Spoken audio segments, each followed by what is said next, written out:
বৃন্দাবনের এক শান্ত সকালে চারদিকে পাখির কলরব আর ফুলের মিষ্টি সুবাসে ভরে উঠেছিল পরিবেশ। গ্রামের এক সরল ভক্ত প্রতিদিন ভোরে উঠে রাধে রাধে নাম জপ করতেন। তার বিশ্বাস ছিল এই পবিত্র নাম হৃদয়কে শান্তি ও আনন্দে ভরিয়ে তোলে। একদিন তিনি যমুনার তীরে বসে গভীর ভক্তিভরে রাধে রাধে নাম জপ করছিলেন।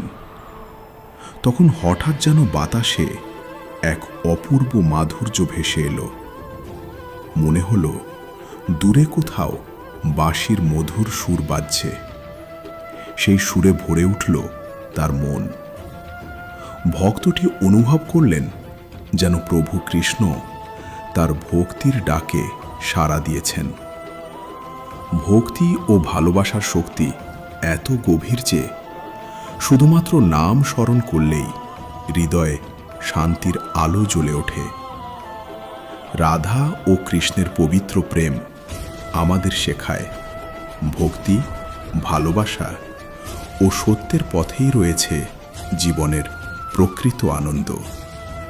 তাই প্রতিদিন যদি আমরা আন্তরিক হৃদয়ে রাধে রাধে নাম স্মরণ করি, তবে মন থেকে দুঃখ ও অশান্তি দূরে সরে যায়।